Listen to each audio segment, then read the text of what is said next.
Supreme Court Justice Samuel Alito mocked world leaders, including Prince Harry and outgoing British Prime Minister Boris Johnson, for expressing their opinions on the recent Supreme Court ruling that overturned Roe v. Wade, which guaranteed the right to abortion in the United States.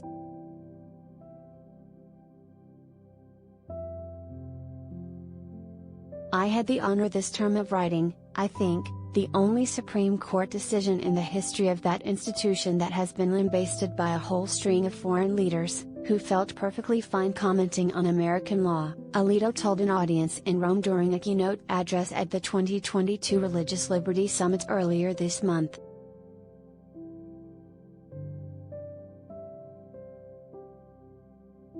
Video of his speech was posted on YouTube Thursday.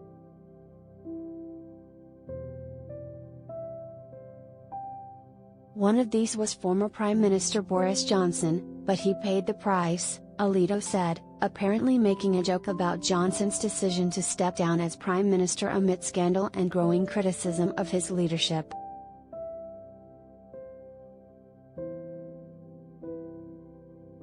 But what really wounded me, was when the Duke of Sussex addressed the United Nations and seemed to compare the decision, whose name may not be spoken, with the Russian attack on Ukraine, Alito said, referring to Prince Harry.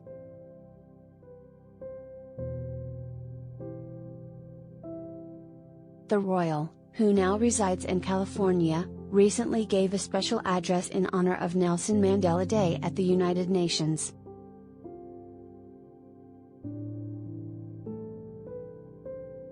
This has been a painful year and a painful decade, given the global COVID-19 pandemic, issues surrounding climate change, the war in Ukraine, the spread of disinformation and the rolling back of constitutional rights here in the United States, Prince Harry said, referring the Supreme Court decision.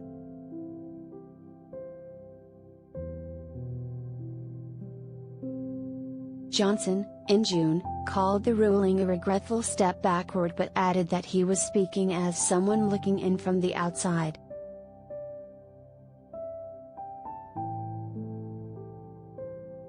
In writing the majority opinion for the Supreme Court's 6-3 decision that was announced in June, Alito declared, "It is time to heed the Constitution and return the issue of abortion to the people's elected representatives."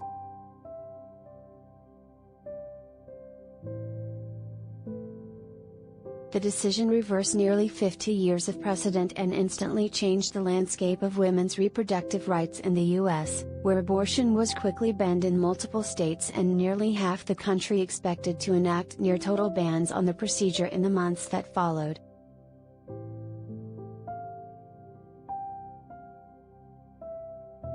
The 78-page opinion, which was expected because a draft was leaked in early May in a major breach of confidentiality, was backed by Justices Clarence Thomas, Neil Gorsuch, Brett Kavanaugh, and Amy Coney Barrett, three of whom were appointed by President Donald Trump.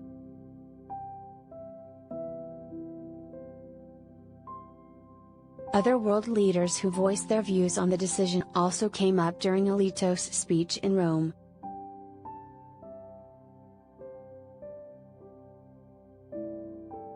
French President Emmanuel Macron called abortion a fundamental right for all women that must be protected in a post on Twitter.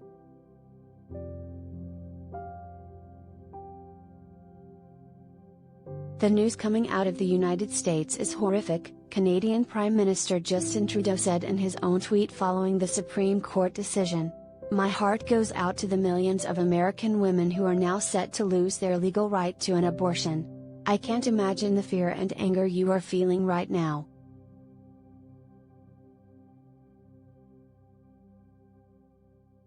After his joke about Johnson prompted laughter from the audience, Alito said, "Others are still in office, President Macron and Prime Minister Trudeau, I believe, are too."